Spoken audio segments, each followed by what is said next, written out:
tous. Vous m'entendez? Allô? C'est bon? Bonjour à tous, je suis Marie Tonon, responsable communication et marketing digital au YABC. Je me ferai fort d'être la modératrice pour le thème sur le business model de l'achat-revente, les facteurs clés du succès. Je suis en présence de Monsieur René Kessé. Monsieur René Kessé, que je connais depuis un peu longtemps quand même, Oui. qui a fait sa formation à Edson Institute, où j'ai eu à travailler. Donc, j'étais la chargée de projet formation. Et Monsieur Nahir, qui est le général manager à l'entreprise Nekimi du BTP.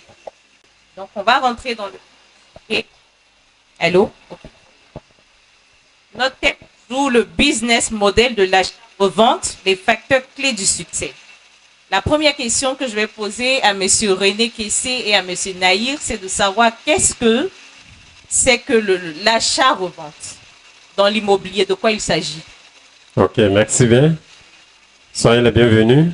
Comme elle a dit, moi c'est René Kessé. L'achat-revente qu'on entend dans notre domaine immobilier, achat-revente, du coup on fait allusion d'un premier temps au foncier, c'est-à-dire j'achète des terrains que je revends. Quand on va plus loin, c'est-à-dire pour nos frères de la diaspora, quand on entend achat-revente, eux c'est acheter une maison qui est en griffe un peu délabrée, ou bien une maison qui est un peu vieille, retaper et revendre. Donc voici un peu, lorsqu'on entend achat-revente dans le domaine de l'immobilier, en tout cas, les deux thèmes qui me reviennent. Merci. Voilà. Pour répondre déjà à cette question, cette première question, pour ajouter à ce que Monsieur René a dit, déjà, quand vous prenez le thème, c'est achat-revente, c'est ça. Donc, acheter, il a parlé de foncier. Acheter, il a parlé de villas délabrées. Et vous revendez.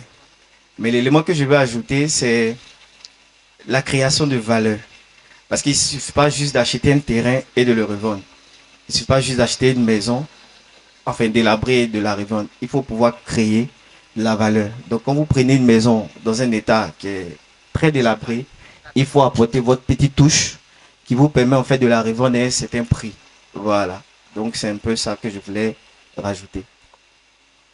Merci beaucoup, Monsieur Nahir. Merci, Monsieur René Kessé.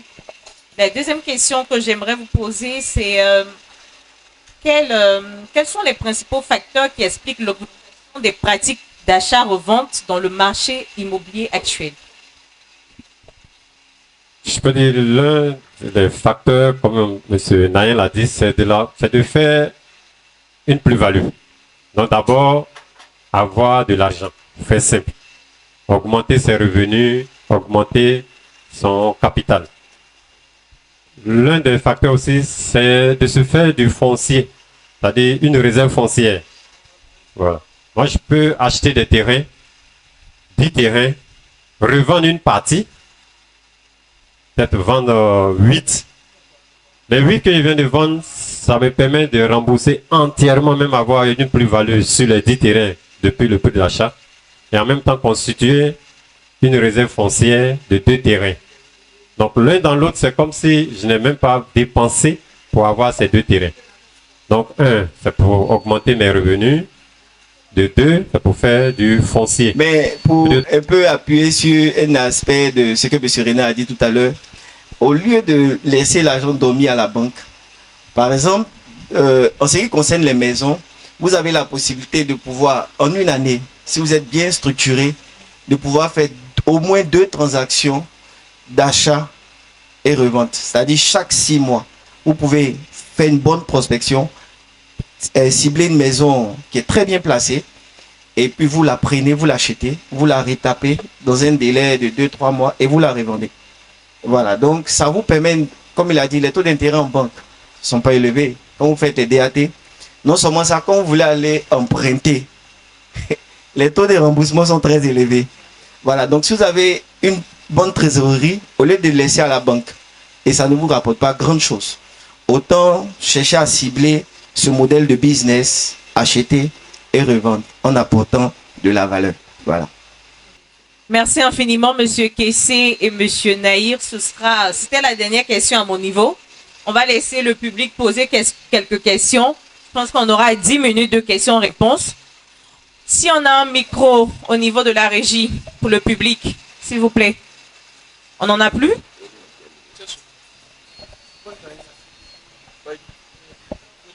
Un micro, s'il vous plaît. Mathieu.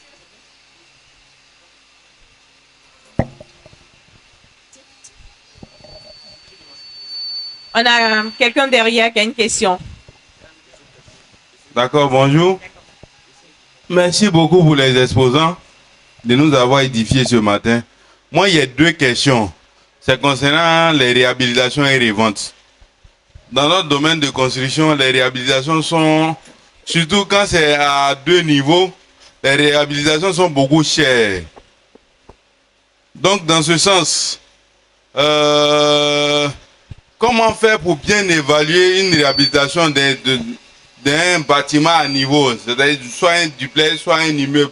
Parce que souvent, l'un des gros problèmes, souvent quand il y a la réhabilitation, pour retrouver les plans de structure du bâtiment, c'est beaucoup difficile. Comment faire? Comment faire pour réévaluer normalement? Parce que souvent, il y a des côtés où, si tu sais pas ce qui est en bas, tu mets quoi en haut? Comment faire pour faire une bonne évaluation? Merci bien. Ok. Bon, quelqu'un qui pose une question comme ça, c'est que c'est un homme de métier. Voilà. Donc, je ne sais pas si je vais parler avec des thèmes techniques, mais je vais trouver le juste milieu. Déjà, quand vous êtes en train de réhabiliter une maison, en fait, il y a deux choses. Là, on est en train de parler d'achat-revente. Si vous réhabilitez juste parce que c'est une prestation, vous me suivez? Voilà, si vous réhabilitez parce que c'est une prestation, c'est la maison de quelqu'un, il veut juste réaménager un peu pour donner une petite touche et après venir habiter, c'est une paire de manches. Mais là, je vais parler de si vous voulez vendre.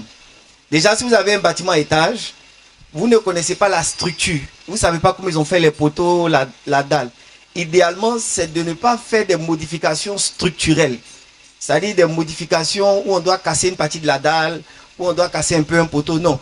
Il faut faire un aménagement, j'ai envie de dire, qui ne va pas toucher à la structure. Ça, c'est la première des choses. La deuxième des choses, vous avez parlé des coûts de construction. Que ça soit à Korogo, que ça soit à San Pedro ou à Abidjan, comme M. René le disait tout à l'heure, en général, les coûts de construction sont quasiment pareils. Et moi, le conseil que moi, je peux vous donner, comme vous êtes dans la construction, je sais, c'est d'avoir en fait des personnes que vous fidélisez, c'est-à-dire des fournisseurs et des prestataires avec qui vous travaillez régulièrement.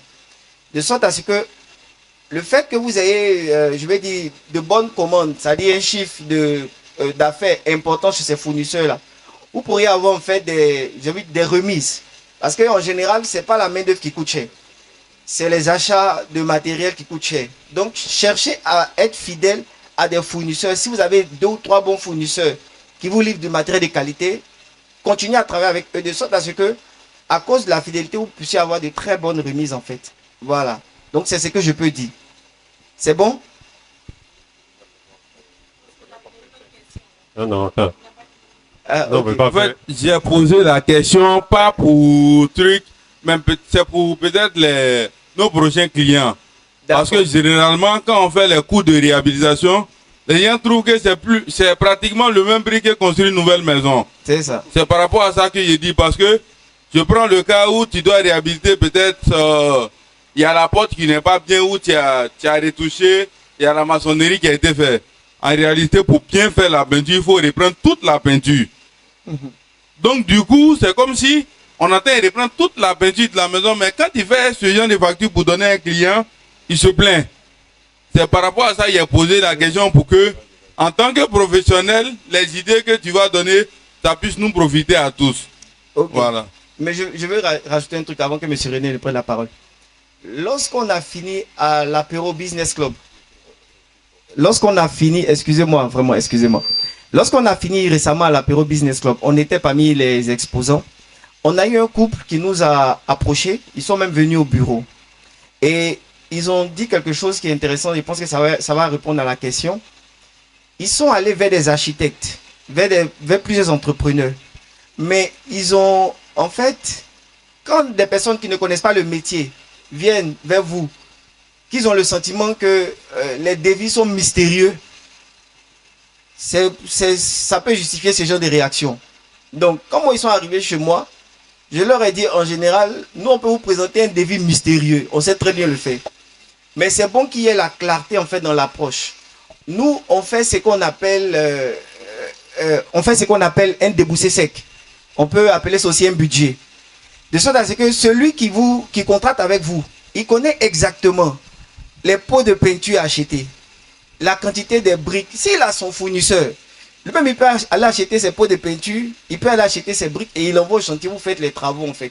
Donc nous on permet au client en fait d'avoir toutes ces informations là. Et dans l'approche après, quand il est rassuré, au final, il dira toi-même faut aller faire parce que j'ai pas le temps d'aller faire ces courses là. Donc moi c'est peut-être ce petit astuce là que je peux partager avec vous. Merci bien. Voilà. Une autre question? Bonjour, alors je suis Fatine Silla et je suis rapporteur d'affaires. Ma question est pour Monsieur Kessé. Moi, je viens de Odiéné, nord de la Côte d'Ivoire et précisément dans la ville de Tiémé. Alors, est-ce que ça serait intéressant pour moi de faire une mini-cité là-bas? Oui. La réponse est oui. Comme je l'ai dit, tout ce qui se loue se vend. D'accord. Voilà. Dans votre village à Tiéné, Oui. vous avez des fonctionnaires, Oui. vous avez une banque, Banque, non. Mais il y a un lycée. un lycée, donc il y a des professeurs. Exactement. Donc, vous pouvez. Donc, ces professeurs, sûrement, il y a beaucoup qui ont du mal à se loger. Voilà. Donc, vous pouvez faire une mini-cité, pas forcément vente, une mini-cité en location. D'accord. Voilà. Maintenant, avec le temps, vous proposez à ceux qui louent, si vous faites 10 potes D'accord. en location, avec le temps, vous proposez à ceux qui sont locataires, écoute, ma villa là, ça t'intéresse pas d'acheter. Vous dites, ah, ça peut m'intéresser. Tu fais à combien? Vous lui faites un projet, je veux dire une échéance, ils vont prendre. D'accord. C'est largement bon. C'est bon. Ok. Merci. Merci Vous bien. permettez? Ok, d'accord. Je vais me rassurer que le micro est bien rapproché. Donc, en fait, moi, je connais bien Odiéné. Ce que je veux rajouter, c'est de ne pas faire un projet cher. D'accord. Voilà. Parce que quand vous êtes dans des zones comme Odiéné, là-bas, les terrains ne coûtent pas cher et puis beaucoup de personnes sont déjà propriétaires, surtout ceux qui sont à Odiéné. Ok. Donc, c'est de faire un projet bien étudié qui ne coûte pas cher, de D'accord. sorte à ce que vous puissiez très rapidement rentrer dans vos fonds. Parce qu'en D'accord. termes de vente, c'est possible, mais un peu plus difficile en fait. Parce que même D'accord. les fonctionnaires qui sont affectés dans ces zones, souvent même ils n'ont pas envie de durer là-bas. Donc, Ok. en location, ça passe. D'accord. Voilà, mais ceux qui sont susceptibles d'acheter un tel bien sont peut-être, c'est leur village ou bien, voilà, Ok. c'est un peu ça. D'accord. Monsieur Naïr, Merci. c'était la toute dernière question. Étant donné que vous êtes des chefs d'entreprise, on ne va pas vous laisser partir comme ça. On va vous permettre de présenter vos offres, ce que vous faites au sein de vos différentes entreprises. Donc, je vais laisser Monsieur René Kessé commencer. Ensuite, ce sera Monsieur Naïr. Et juste après, nos différents partenaires vont venir présenter leurs offres. Voilà.